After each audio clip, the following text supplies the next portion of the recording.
Okay, imagine this for a second. A rain-slicked street, maybe somewhere like Seoul, South Korea, it's dark, it's cold, and there's someone out there, a killer, planning their next move. It sounds like fiction, but this is a real story. And it's a story that really demands we try to understand it better. Sometimes the most baffling human behaviors, especially criminal ones, can actually start to make a bit more sense if you look at them through certain frameworks.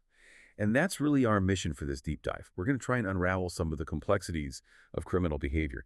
We'll be looking at this one notorious case, specifically through the lens of two major theories. The idea is to pull out the key insights from the material you've shared with us, give you a kind of shortcut to being genuinely well-informed about, well, the difficult nuances of violent crime. The case we're focusing on today is Yoo Young-Chul. You might know him as the Raincoat Killer from South Korea. We're going to explore how rational choice theory and trait theory can maybe help us understand his awful actions. And importantly, why looking at both might be crucial. So with those ideas introduced, let's actually get into the specifics, the chilling details of Yoo Young-Chul, the Raincoat Killer. Let's see how these theories might apply. Okay, so Yoo Young-Chul, he became, well, infamous really, one of South Korea's most notorious serial killers.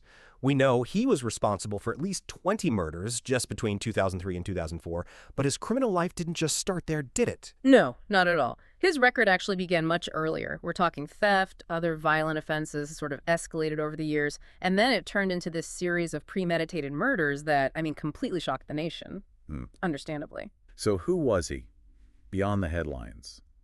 What do the sources tell us about, what might have driven him? Well, the picture painted is one of a really troubled childhood, lots of poverty, family instability, pretty rough start.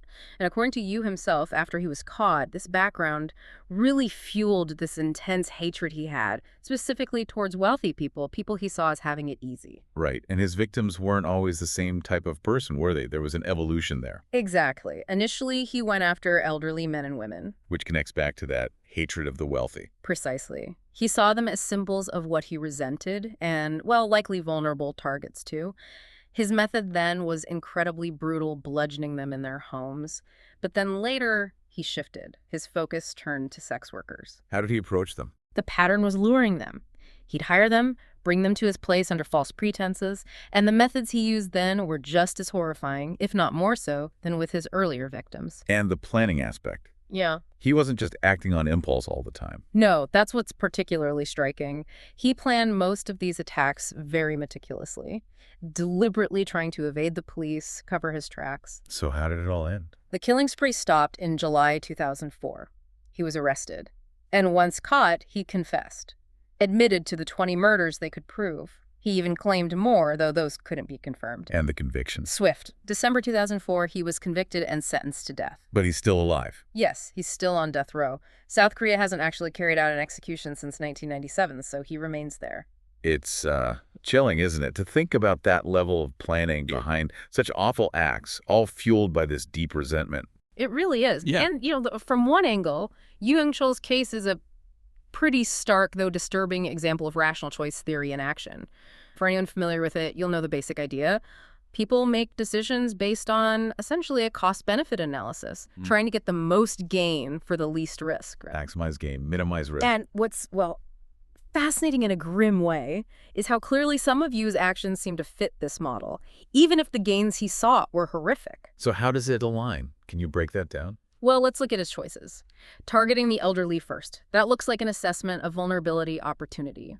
Driven by that resentment, maybe some desire for financial gain too, he saw a group he perceived as, defenseless. High potential gain, maybe low perceived risk of getting caught. It seems calculated. Okay, that makes sense from that perspective. Yeah. What about the shift to sex workers? How does that fit rational choice? Well, that shift also really points to a cost-benefit analysis, doesn't it? He might have rationalized in his own mind that this group was more marginalized.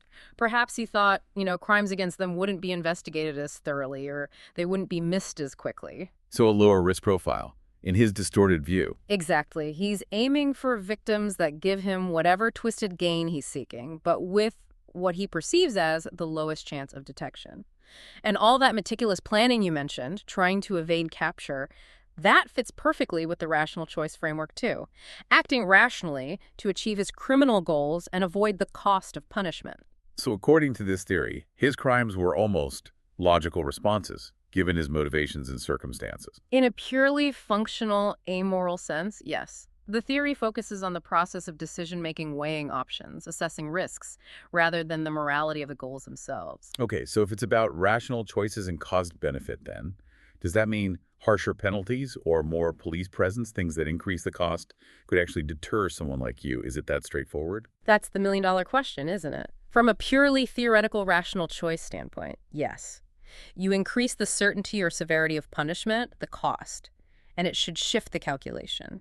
The theory suggests that if the risks had seemed overwhelmingly high, it might have altered his decisions, potentially prevented the crimes. But it feels insufficient somehow, given the sheer brutality. It does, and that's where the limitations show up. Yeah. Because the rationality we're talking about here is operating within a very, very warped internal landscape, which naturally leads us to other perspectives. Right. So rational choice helps explain maybe the planning, the victim selection strategy, but it doesn't really get to the why, does it? The source of those, as you said, warped motivations. This is where trait theory comes in, I suppose, looking more at the person himself. Exactly. This is where we look inside, so to speak. Trait theory suggests that certain inherent characteristics, personality traits, maybe even biological factors, can predispose someone towards criminal behavior. And how does you fit that? Well, his history and behavior align strongly with traits psychologists associate with antisocial personality disorder, or ASPD. What kind of traits are we talking about? We're talking about a profound lack of empathy, real impulsivity, a consistent pattern of manipulating others. These seem like deeply ingrained aspects of his personality, not just situational choices. And his background, the poverty and instability we mentioned? That likely poured fuel on the fire. That hostility towards the wealthy wasn't just an abstract idea. It seems rooted in his own experience, fostering deep resentment, alienation. It probably amplified any violent predispositions he already had. So it's not just personality, but how the environment interacts with it. Precisely. And there's more, too. His violent outbursts, the obsessive nature of his crimes, some researchers might point towards potential neurological factors. Neurological, like brain differences. Potentially. Studies have shown that individuals with ASPD sometimes exhibit abnormalities in the prefrontal cortex. That's a key brain area for things like judgment, impulse control, understanding consequences. So his ability to plan, which seems rational, might actually be influenced by something not quite rational underneath. That's the implication. It suggests his meticulous planning wasn't just cold calculation in a vacuum. It might have been heavily shaped by an underlying disorder, possibly affecting his ability to feel empathy or truly weigh future consequences in a normal way. So his profile seems to reflect both innate factors, maybe biological or personality-based, and those really difficult environmental factors from his childhood. It's a complex mix. Yes. That feels like a really important distinction. If deep-seated traits are involved, what does that mean for prevention? It sounds like just increasing penalties, the rational choice approach, wouldn't be enough. It's deeper than that. Exactly right. Trait theorists would likely argue for much earlier intervention, things like identifying at-risk individuals when they're young. Like psychological screenings, early support. Yes, screenings, treatments, support systems. The idea is that addressing potential underlying issues, personality factors, effects of trauma early on, could potentially mitigate the development of these violent predispositions. It's about long-term prevention, giving someone the help they might need before things escalate to such horrific levels.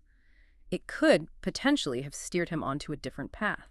So putting it all together, Young-Chul's case really seems to sit at this intersection, doesn't it, between rational choice and trait theory. It absolutely does. It's a powerful, if disturbing, illustration that it's rarely just one or the other. You have the rational choice aspect highlighting the calculated decisions, the planning, the goal-oriented nature of his crimes. But then you have trait theory shedding light on the underlying psychological, maybe even biological factors that likely predisposed him to violence in the first place. You really need both lenses to get a fuller picture. It seems like you can't fully understand his rational choices without understanding the traits that shaped his worldview and motivations. Perfectly put. This case really drives home the need for a multifaceted approach when we try to understand and ultimately address violent crime. It's usually a complex interplay. The rational decision-making process gets deeply tangled with inherent predispositions and past experiences. So, thinking about all this deep dive, what's the biggest takeaway for you, the listener? What stands out most from looking at this case through these two different frameworks? For me, seeing how the Raincoat Killer looks through both the rational choice and trait theory lenses just makes clear how incomplete either one is on its own. Together, they give a much richer, more comprehensive understanding. Hopefully, this deep dive has given you a quick way to grasp how these different perspectives can help make sense of actions that seem, at first glance, almost incomprehensible. So maybe the final thought to leave you with is this. Consider how our view of criminal behavior changes when we accept both the cold, calculated cost-benefit thinking and the deep-seated psychological factors that might be driving it. What this exploration really shows isn't just complexity, but maybe how that chilling rationality in premeditated crime could actually be a distorted reflection of those deeper traits. Perhaps the real insight isn't picking one theory, but seeing how someone's inherent makeup can fundamentally warp their cost-benefit analysis, leading to truly terrible outcomes. What does that mean for how society tackles prevention, rehabilitation, or even spotting risks early on? It's a question that echoes far beyond just this one deeply unsettling case.